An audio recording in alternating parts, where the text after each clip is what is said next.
আসসালামু আলাইকুম সুপ্রিয় ভাই বোনেরা, আমি আছি মোহাম্মদুল্লাহ সিরাজি ফাহিম তোমাদের সাথে। আশা করি সবাই ভালো এবং সুস্থ আছো। পূর্ববর্তী লেকচারের ধারাবাহিকতায় আজ আমরা আলোচনা করব উচ্চতর গণিত প্রথম পত্রের নবম অধ্যায় অন্তরীকরণ নিয়ে। চলো শুরু করা যাক।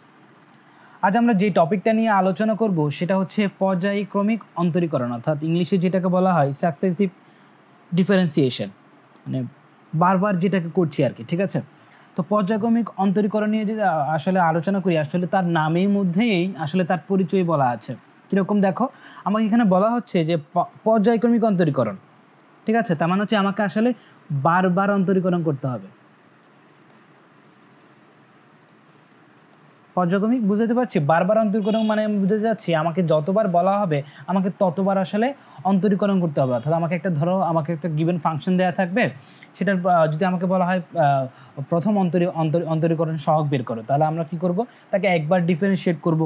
ঠিক আছে, এরপর যদি বলা হয় দ্বিতীয় অন্তরীকরণ সহগ বের করো, আমরা কি করব, প্রথমে একবার ডিফারেন্সিয়েট করব, যে অন্তরীকরণ সহগ পাবো তাকে আবার ডিফারেন্সিয়েট করব।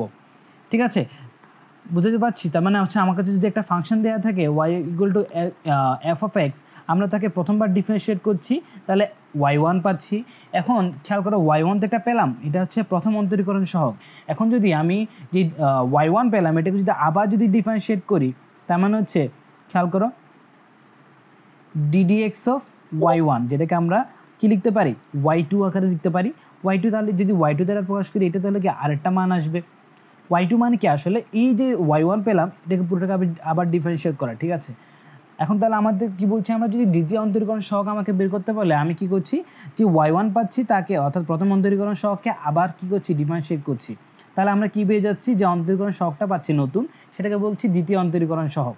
এইভাবে যদি তাহলে আমাকে বলো যদি দশম অন্তরীকরণ সহগ বের করতে বলে, তাহলে আমরা কি করব, বারবার অন্তরীকরণ করব। অর্থাৎ যতক্ষণ পর্যন্ত দশম অন্তরীকরণ সহগ আমরা না আসছে ততক্ষণ পর্যন্ত আমরা কি করব, অন্তরীকরণ সহগগুলোকে ডিফারেন্সিয়েট করতে থাকবো। বুঝতে পারছি, সরি। আচ্ছা, তাহলে এখন আমরা তাহলে লিখিত আকারে আসলে ব্যাপারটাকে কিভাবে বলা যায় তার একটা লিখিত ডকুমেন্ট আকারে আমরা বলতে থাকি, অর্থাৎ লিখে নিয়ে আসি। সেটা হচ্ছে এরকম, দেখো ধরলাম আমার কাছে একটা ফাংশন দেওয়া আছে, সেটা হচ্ছে y equal to F of x. ঠিক আছে, এটা একটা ফাংশন, সিম্পল একটা ফাংশন, যে কোনো কিছু হতে পারে। এটা সাইন এক্স হতে পারে, এক্স স্কোয়ার হতে পারে, অর্থাৎ x two the power N টাইপের হতে পারে, সাইন এক্স হতে পারে, সাইন স্কোয়ার এক্স হতে পারে, সামথিং লাইক দ্যাট, কিছু একটা হতে পারে। তাহলে এখন আমাকে বলা হচ্ছে যে যদি এটা যদি একটা ফাংশন হয়, ঠিক আছে, দেখো এই যে y equal to F of x, এটাকে যদি আমরা এক্সের রেসপেক্টে, অর্থাৎ এক্সের সাপেক্ষে যদি আমি অন্তরীকরণ করি, যে অন্তরীকরণ সহগটা পাওয়া যাবে তাকে বলছি আমরা প্রথম অন্তরীকরণ সহগ। ঠিক আছে, তার মানে হচ্ছে আমি এই যে ফাংশনটা দেওয়া আছে তাকে জাস্ট একবার ডিফারেন্সিয়েট করছি, তাহলে আমরা কি পাচ্ছি, প্রথম অন্তরীকরণ সহগ। এখন তাহলে এই যে এটাকে প্রথম অন্তরীকরণ সহগকে কিভাবে মানে সিম্বলাইজ করা যায়, কিভাবে আমরা প্রকাশ করব, দেখো সেটা হচ্ছে আমি চাইলে এটাকে y1 লিখতে পারি, অথবা dy/dx আকারে প্রকাশ করতে পারি, অথবা f প্রাইম x দ্বারা সূচিত করতে পারি। আর একটা কথা যেখানে এখান থেকে বাদ গেছে, সেটা হচ্ছে আমি জাস্ট লিখে দিচ্ছি, আমি চাইলে এটাকে ডি প্রাইম অর্থাৎ ডি প্রাইম আকারেও লিখতে পারি, এফ প্রাইমও হতে পারে, ডি প্রাইম হতে পারে। দেখো ডিফারেন্সিয়েশন থেকে আসলে ডিটা এসেছে। ঠিক আছে, তাহলে ডি প্রাইমও লিখতে পারি। এখন দেখো, এখন যেটা পাইলাম, এই যে y1 বলো, অথবা dy/dx বলো, অথবা f প্রাইম x বলো, অথবা d প্রাইম বলো, এগুলো প্রত্যেকেই কিন্তু আসলে কি আমার প্রথম অন্তরীকরণ সহগকে কি করছে, প্রকাশ করছে। তাহলে এখন আমাকে যদি এই যে প্রথম অন্তরীকরণ সহগ থেকে যদি আবার দ্বিতীয় অন্তরীকরণ সহগটা বের করে আনতে হয়, তাহলে আমরা কি করব, আমরা সিম্পলি যে কাজটা করব সেটা হচ্ছে যে y1টা পেলাম তাকে আবার কি করব, এক্সের রেসপেক্টে অন্তরীকরণ করব। ঠিক আছে, তখন আমরা দ্বিতীয় অন্তরীকরণ সহগটা পেয়ে যাব। বুঝতে পারছি। এখন তাহলে একইভাবে আগের মতো দেখো যে এটাকে কিভাবে সূচিত করব, দ্বিতীয় অন্তরীকরণ সহগকে আমরা আগের মতো কি করব, একে যেহেতু প্রথম অন্তরীকরণ সহগকে y1 দ্বারা আমরা সিম্বলাইজ করছি, প্রকাশ করছি, সো আলটিমেটলি দ্বিতীয় অন্তরীকরণ সহগকে আমরা কি করব, y2 দ্বারা প্রকাশ করতে পারি, অথবা আমরা চাইলে d2y বাই খেয়াল করে dx2। এখন হচ্ছে কি এটাকে পড়া নিয়ে একটু সমস্যা হয়ে থাকে, অনেকে হচ্ছে কনফিউজড হয়ে যায়, অনেকে ভুল পড়ে আর কি। এটাকে পড়তে হবে কি এইভাবে, d2y খেয়াল করে d2y ডিভাইডেড বাই dx2। ঠিক আছে, অনেকে পরে হচ্ছে ডি স্কোয়ার ওয়াই, আবার অনেকে পরে ডিএক্স স্কোয়ার, এভাবে পড়া যাবে না, এটা হচ্ছে d2y ডিভাইডেড বাই dx2। ঠিক আছে, dx স্কোয়ার না, সরি, dx স্কোয়ার পড়া যাবে না, dx2। এরপর যদি থাকে, যদি কিউব থাকে তাহলে dx3 পড়তে হবে, dx কিউব পড়া যাবে না, বুঝতে পারছি? তাহলে একইভাবে তাহলে এখন তাহলে আমরা বুঝতে পারলাম যে প্রথম অন্তরীকরণ সহগ কী হবে, দ্বিতীয় অন্তরীকরণ সহগ কী হবে। একইভাবে তাহলে তোমরা দেখো এইভাবে আমরা কি d3y/dx3 বের করতে পারি, d4y/dx4 বের করতে পারি। একইভাবে যদি আমরা ডিফারেন্সিয়েট করতে করতে একসময় কি যদি n-তম অন্তরীকরণ সহগ বের করতে বলে তখনও আমরা বের করে নিয়ে আসতে পারি না?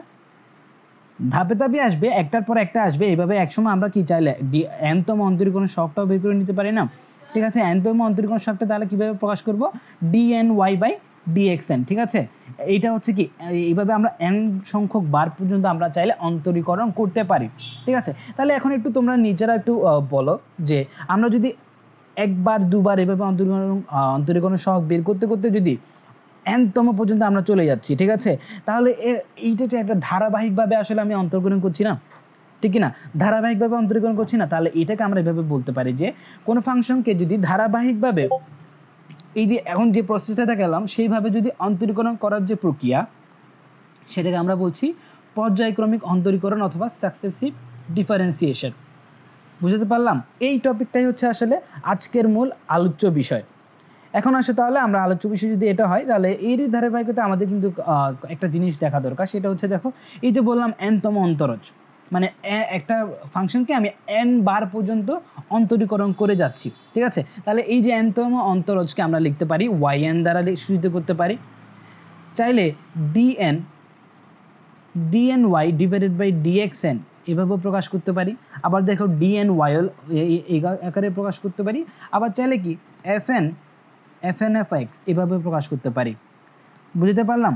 আমার জাস্ট যখন আমার সুবিধা, যখন যেভাবে সুবিধা, যখন যেভাবে আমাকে প্রশ্নে চাইবে সেইভাবে আমরা কি করব, y1 y2 এভাবে এগুলোকে আমরা সিলেক্ট করব। বুঝতে পারছি? ধরলাম প্রশ্নে dny চাওয়া হয়েছে, সো আমরা প্রথম অন্তরীকরণ সহগকে d প্রাইম ধরবো, d প্রাইম y বলবো, এরপরটাকে d ডাবল প্রাইম y বলবো, এভাবে কি এক সময় dny আসবে। বুঝতে পারলাম? এরপর একইভাবে যদি fn(x) চাই তাহলে প্রথম অন্তরীকরণ সহগকে f প্রাইম x ধরবো, ঠিক আছে, এইভাবেই, ঠিক আছে। তাহলে এইভাবেই যদি হয় তাহলে আমরা তাহলে বুঝতে পারলাম যে পর্যায়ক্রমিক অন্তরীকরণ সহগ বলতে কি বোঝায়, কীভাবে পর্যায়ক্রমিক অন্তরীকরণ করা হয়, ঠিক আছে। তাহলে আমরা এখন একটা কি করব, নর্মাল একটা ম্যাথ দ্বারা শুরু করব। আসলে ম্যাথ না, আমরা আসলে জাস্ট একটা ধরে বলতে পারো আমরা পরবর্তী কাজে ব্যবহারের জন্য একটা ফর্মুলা বলতে পারো, অথবা একটা ফাংশনের কীভাবে n-তম অন্তরীকরণ বের করা হয় তার প্রসেসটা দেখব। ধরলাম আমার কাছে একটা ফাংশন দেওয়া আছে, ফাংশনটা কি দেখো y=x⁴n। এই যে ফাংশনটা এটা n-তম অন্তরজ বের করতে হবে, ঠিক আছে, অর্থাৎ n-তম অন্তরীকরণ সহগটা আমাকে বের করে দেখাতে হবে। খেয়াল করো এইটা যদি আমরা করতে থাকি প্রথমে কি করব, যে ফাংশনটা দেওয়া আছে সেটা লিখব, এরপর প্রথম x এর রেসপেক্টে কী করবো, অন্তরীকরণ করব উভয়পক্ষে, ফাংশন যে সমীকরণটা দেওয়া আছে তার উভয়পক্ষে কী করব, মানে অন্তরীকরণ করবো, তাহলে আমরা কি পেয়ে যাব, প্রথম অন্তরীকরণ সহগ পাবো। এভাবে ধীরে ধীরে যেতে যেতে আমরা কি পাবো, এক সময় আমরা n-তম অন্তরীকরণ সহগটা পাবো।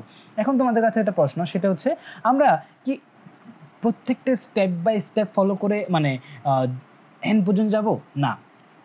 কীরকম আমরা করব কি, একটা সহজ প্যাটার্ন, অর্থাৎ একটা যে এই যে আমরা বারবার অন্তরীকরণ করছি যে একটা প্যাটার্নকে আমরা ফলো আপ করার চেষ্টা করব। তার মানে হচ্ছে আমরা একটা এই যে বারবার প্রথম অন্তরীকরণ সহগ পেলাম, দ্বিতীয় অন্তরীকরণ সহগ পেলাম, এইভাবে ধরলাম তৃতীয় অন্তরীকরণ সহগ পেলাম, আমরা কি করব, একটার সাথে আরেকটা তুলনা করব যে প্রথম অন্তরীকরণ সহগ থেকে দ্বিতীয় অন্তরীকরণ সহগ যখন আমরা বের করছি তখন এক্সট্রা কি আসছে, অথবা কি নিয়মে তারা ডিক্রিজ হচ্ছে, অথবা কি নিয়মে তারা ইনক্রিজ হচ্ছে ফাংশনটা, ঠিক আছে। যদি স্কোয়ার হোক তাহলে কিউব কীভাবে হচ্ছে, অথবা স্কোয়ার থাকলে কিভাবে একটা পাওয়ারটা ধীরে ধীরে গ্রাজুয়ালি ডিক্রিজ করছে, ওই আমরা একটা প্যাটার্নকে কি করব, মানে ধরার চেষ্টা করব যেই প্যাটার্নে সেটা কি হচ্ছে, আমার অন্তরীকরণ সহগগুলো চেঞ্জ হচ্ছে, এবং সেই অন্তরীকরণ সহগ এই চেঞ্জের যে প্যাটার্নটা, সেই প্যাটার্নটার অনুসারে আমরা কি করব, n-তম অন্তরজটা আমরা বের করব। তাহলে তোমরা কি ব্যাপারটা বুঝতে পেরেছো আমরা কিভাবে আসলে মানে অন্তরীকরণ সহগ বের করব? যদি নাও বুঝে থাকো, আমরা যখন একটা প্রবলেমস অর্থাৎ এই যে x⁴n এর যদি অন্তরজটা কীভাবে বের করছে সেটা যদি দেখি, তাহলে আশা করছি যারা বুঝোনি তারাও বুঝে যাবে, আর যদি তারা বুঝেছে তারা তো ভালোই।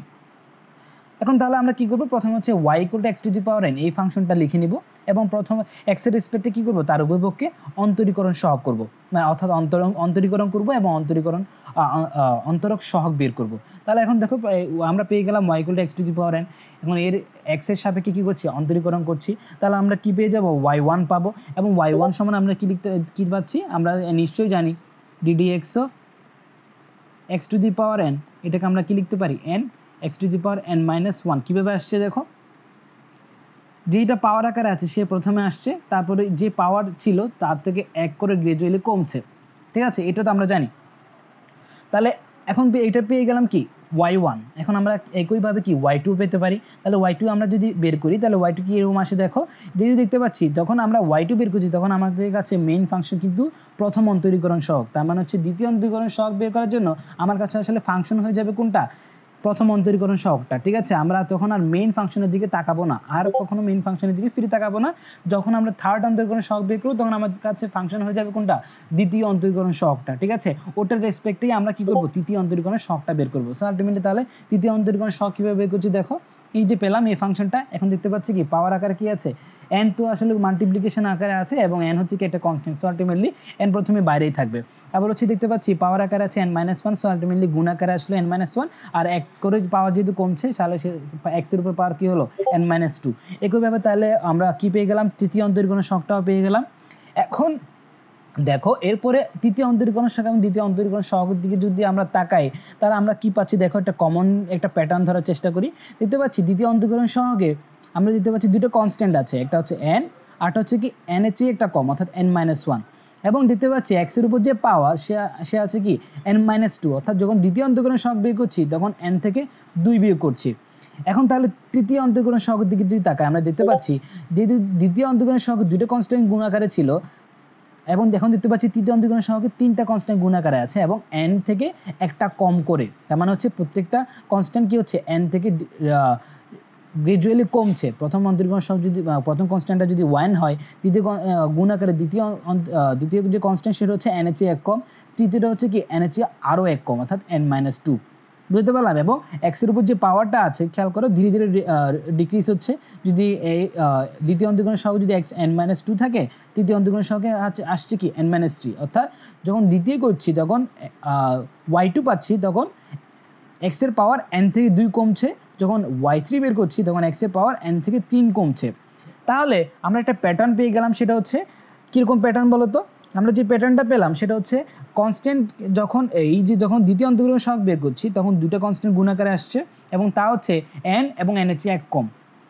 এবং পাওয়ার যেটা আছে সেটা হচ্ছে কি x এর উপর পাওয়ারটা যততম অন্তরজ n থেকে তত বিয়োগ, ঠিক আছে। তাহলে এইভাবে যদি আমরা আগাই তাহলে একসময় কি আমরা nতম অন্তরীকরণটা বের করতে পারি।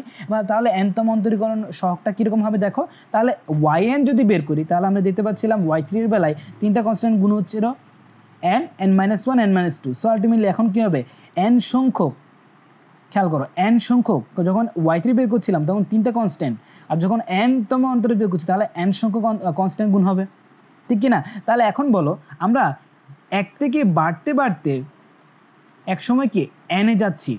এখন খেয়াল করো যদি আমি n থেকে একটা একটা করে কমাই, ঠিক খেয়াল করো n থেকে যদি একটা একটা কমাই এক সময় কি আমার যখন nতম অন্তরজ বের করব তখন আমি 1 পাবো না। আমি কি বুঝাতে পারছি, খেয়াল করো এই যে মানে আমি বুঝাতে চাচ্ছি যে যখন আমি প্রথম অন্তরীকরণ সহগ বের করছি তখন আমার কাছে কি আসছিল, n আসছিল। যখন দ্বিতীয় অন্তরীকরণ সহগ বের করছিলাম তখন n × n - 1 আসছিল। তাহলে তৃতীয় অন্তরীকরণ সহগ বের করার সময় n × n - 1 এবং এর আগের পথ n × n - 2 এসেছে, ঠিক আছে।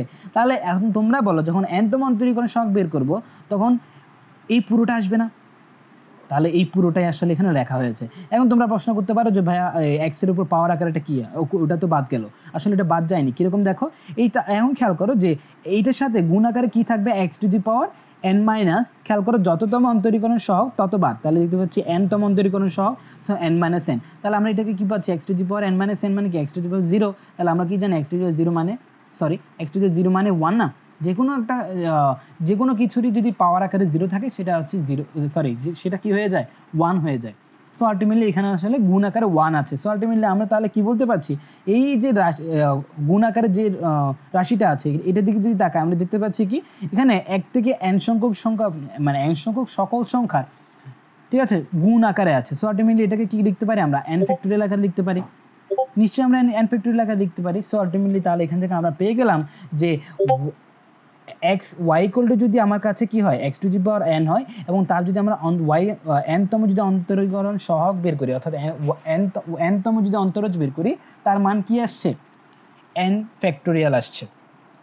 বুঝতে পারলাম? তাহলে আমরা এটাকেই তাহলে এইভাবে লিখতে পারি yn সমান dn x to the power n divided by dxn অথবা dn x to the power n এইভাবে লিখতে পারি। এটা সমান কি আসছে, n ফ্যাক্টোরিয়াল। এখন তোমাদের কাছে একটা আমরা প্রশ্ন ছুড়ে দিচ্ছি, সেটা হচ্ছে কি আমার যদি yn অর্থাৎ n তম অন্তরীকরণ সহগ যদি n to the n factorial হয় তাহলে তোমরা বলো yn প্লাস 1 অর্থাৎ এর পরবর্তী অন্তরীকরণ সহগের মানটা কত হবে। আমি আশা করছি যে যারা আমার ভিডিওটা দেখছো, যারা আমার লেকচারটা দেখছো তারা সবাই এটা ইজিলি বলে ফেলতে পারার কথা, ঠিক আছে। এবং এটার আনসারটা হবে 0। কেন 0? দেখো আমরা nতম অন্তরীকরণ সহগটা যখন বের করলাম তার দেখতে পাচ্ছি একটা কনস্ট্যান্ট মান এসেছে। তাহলে এর পরবর্তীতে যদি আমরা yn প্লাস 1 বের করি এটাকে যদি ডিফারেন্সিয়েট করতে হবে না। এখন এইটা কি এটা কনস্ট্যান্টকে যদি ডিফারেন্সিয়েট করলে কি আসে, 0 আসে।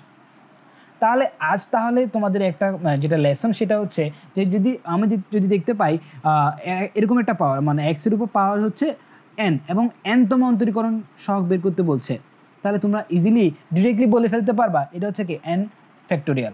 এবং যদি এটার যদি x to the power n এর যদি n প্লাস 1 বলো, n প্লাস 2 বলো, n প্লাস সামথিং যাই থাকুক এততম অন্তরীকরণ সহগ যদি বের করতে বলে তোমরা ইজিলি বলে ফেলতে পারবা সেটা হচ্ছে কি 0 হবে।